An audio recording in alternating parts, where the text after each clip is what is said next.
xaar leen aljana am na ñu fi bàyyi ko bu yàggut bi ñu wax zifa ba pare Barham Njaay mën a ñëw na léegi ñu ñaanal leen yàlla bu ñu fi bàyyi ko fan gi rek ak ñu fi bàyyi ko woon bu yàggut ak ñu fi bàyyi ko bu yàggi suñuy way dawli yépp yal na yàlla jéggal leen yal na yàlla xadoon aljana ñu ngi gërëm ñu ngi sant ndaw yi waxat kër daa toujours ci jotaay yu mel nii dama leen di wax ni bii rek moo def ci jihaad jullit ñi jaatuñ ci ay fetal ak i jaasi ak i naaru góor waaye jihaad bi mooy jotaay yu diine yi rek dëkk boo ko def ndaw yaa bu ci ëllëg saa ca gannaaw ëllëg saa loolu ngay nit ñi tañtu di ci jéem a fox ñi xàmmee kat bii nga xam ne ñuy génn ci bés yii nga gis ci jël ko ci ci jumoo li an yahdiya allahu bika rajulan xayrun min umari naami loolu yëpp yàlla Muhammad sallallahu alayhi wa sallam wax sa kàddu yii benn nit jumoo ci rek booy wax waxaa rek waaye kenn nit ki ci juma rek moo gën àddina li ci biiram bon jihaad bi jotaay yi rek léegi nga gis ne jotaay yi jéewu daayira yi dëkk bu nekk waaye li muy def buñ ko doon bàyyi xel danañ xam ne géew yi am na njëriñ pour dëkk yi xale yaa ngi ne seen hôtesse yi ci programme bi moo tax ñu xotti ko sol ko rafet na macha allahu te lii am na lu muy symboliser boo demee ci dëkkuwaay yi dana changé tant bii yitte bi ngeen ko defee ku nekk xam na ne bii tant programme bu mag a mag a mag la fii alal ju bëri mooy ci def loolu ndaw yi nga xam ne ñooy idioo programme bi seen président ak ñu topp ci gannaaw yépp waxtu lu mel ni amee Cheikh Mahi day wax ne lii benn loxo defaru ko benn xalaat defaru ko ay xalaat yu bëri ñoo ci dajee mu mën a am ay kattan yu bëri moo ci dajee mu mën a am ay poche yu bëri yoo génnee lii doog a mën a taxaw loolu lan moo ko gën a mën a fekk jihaad da qaala allahu qaala rasulu qaala al ulamaau biñ tàntee loolu rek lañ yàlla wax na yonent bi wax na borom xam-xam yi lii lañ wax ñu amee ci lan loolu lépp mbëggeel ci yonent yàlla Muhammad sallallahu alayhi wa sallam loolu lépp mbëggeel ci borom xam-xam yi nga xam ne ñooy biddiwi jamono ci ñoom la ñuy jumoo te fexe nit ñi bañ bëgg borom xam-xam yi moom la yonent bi sallallahu alayhi wa sallam digle rawatina Mawlana Cheikh Ibrahima Niass radiyallahu anhu la borom xam-xamu Nigeria boo xool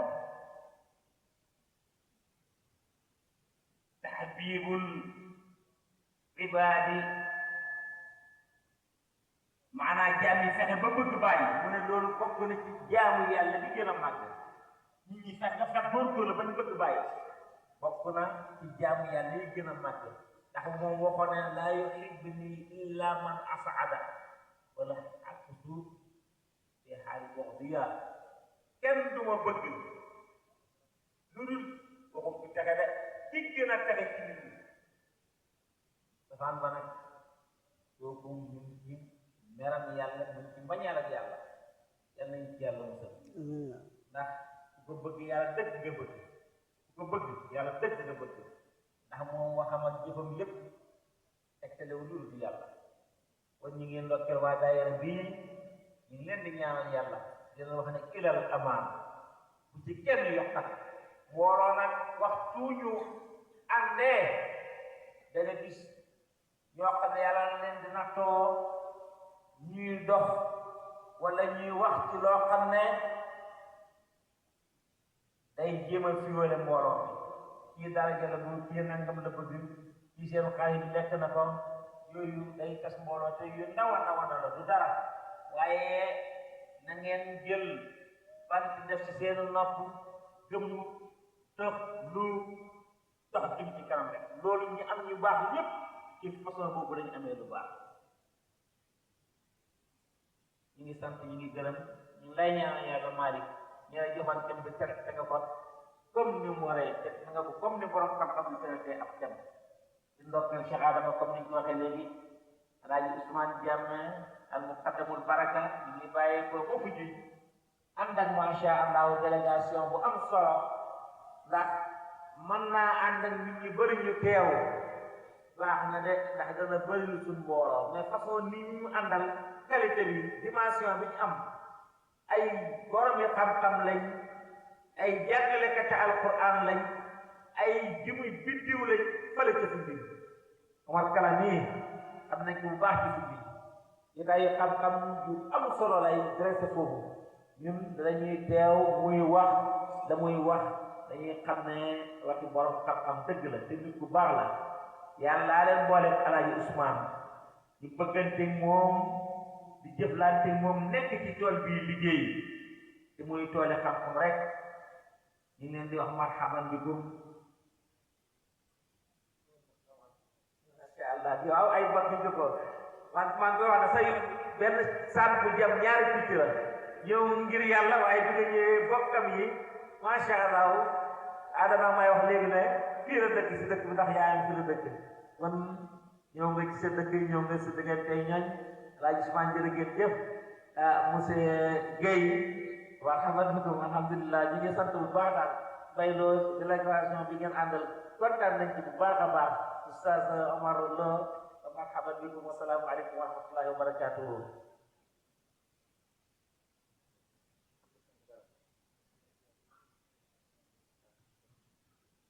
alhamdulilah marhaban sëriñ bi ñu ngi am kontaan bu baax si kàddu yooyu kàddu yi nga xam ne kàddu yi ñaax rek la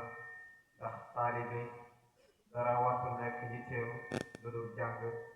ndax Mawlana Cheikh Ibrahim loolu wax al ilmu saalihuhu kasiran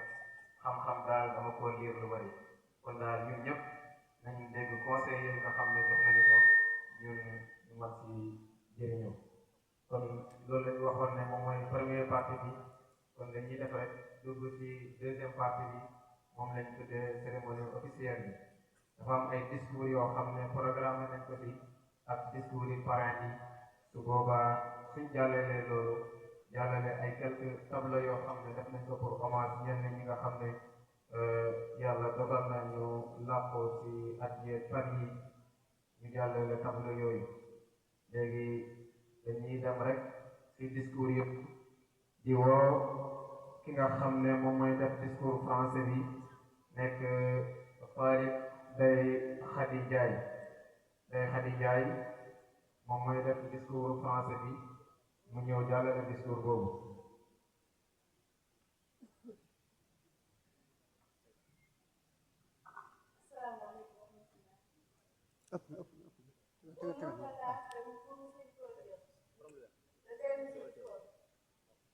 grâce à la Seigneur des mondes, paix et salut sur le prophète Mohammed sallallahu alayhi wa sallam, sur sa famille et sur ses compagnons, ses frères et sœurs en islam, de distingués invités. Aujourd'hui, nous nous réunissons pour réfléchir sur un thème fondamental de notre religion, le devoir du parent envers et le devoir du fils envers son parent. L'islam accorde une place centrale à la famille, car elle constitue la première école de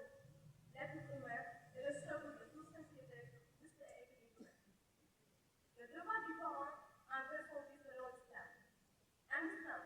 le fait d'avoir un enfant est une responsabilité confiée par Allah. Le parent sera exposé au jour du jugement sur la manière dont il aura éduqué son fils. Comme l'a dit le prophète Mohammed sallallahu alayhi wa sallam, chacun de vous est un berger et chacun de vous sera exposé sur son troupeau. Le premier devoir du parent envers son fils est l'amour et la miséricorde. Le prophète Mohammed sallallahu alayhi wa sallam était un modèle dans sa tendresse envers ses enfants. Il les embrassait, jouait avec eux et montrait que l'amour parental est une source d'équilibre et de sérénité pour l'enfant. Un fils grandissant affection risque de manquer de repères avec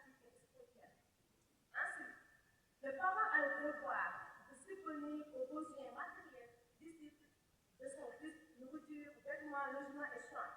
Mais l'islam va au-delà du matériel. Le parent doit surtout offrir à son fils une éducation religieuse et morale solide. Allah dit dans le Saint-Coran, oh, vous qui avez cru, préservez vos personnes et vos familles d'un feu dont le combustible sera les jeûnes et les prières. Cela signifie que le parent doit apprendre à son fils la prière, le respect des prescriptions religieuses, le bon comportement, la vérité, l'honnêteté et la crainte d'Allah. L'éducation islamique commence dès le bas âge. Par exemple, car un parent qui cultive la vérité et qui agit avec justice enseigne plus par ses actes que par ses paroles. Le parent a aussi le devoir de diriger son fils avec sagesse, sans injustice ni violence explicite. L'islam recommande l'équilibre avec la fermeté et la douceur. Corriger un enfant, ce n'est pas le briser, mais le guider vers le droit solide avec patience et discrétion. Justement, le devoir du fils envers son parent, selon l'islam. Si l'islam insiste autant sur le devoir du parent, il insiste encore sur le devoir des parents sur les enfants. Allah a assuré l'adoration exclusive de lui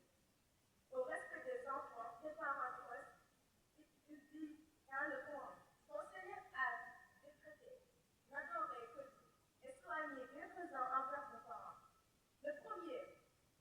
devoir du fils envers son parent, et donc le respect et la bonté. L'islam interdit toute forme de désordre, même un simple mot de mépris à la vie. Ne leur dites pas, ne leur dites point ouf, et ne les brusque pas, mais adresse-leur des formes respectueuses. Le fils a également le devoir de l'obéissance tant que celle-ci ne va pas à l'encontre des commandements d'Allah. Obéir à ses parents, écouter les conseils et accepter de l'orientation est une source de bénédiction dans la vie du fils. La gratitude est aussi un devoir majeur. Le fils doit connaître les sacrifices de ses parents, en particulier de sa mère qui a porté, nourri et veillé sur lui. Le prophète Mohammed a dit, le paradis se trouve sous les pieds des mères. Cela montre une grande humilité attachée au respect et au service des parents. Lorsque les parents vieillissent, le devoir du fils devient encore plus important. Il doit prendre soin d'eux, les assister matériellement et moralement, leur parler avec douceur et patience, servir ses parents dans leur vieillesse et l'unité meilleure pour leur approche d'Allah. Chers frères et sœurs, chers parents, distingués, invités. Le devoir du parent envers son fils et celui du fils envers son parent sont des piliers essentiels de l'islam. Une famille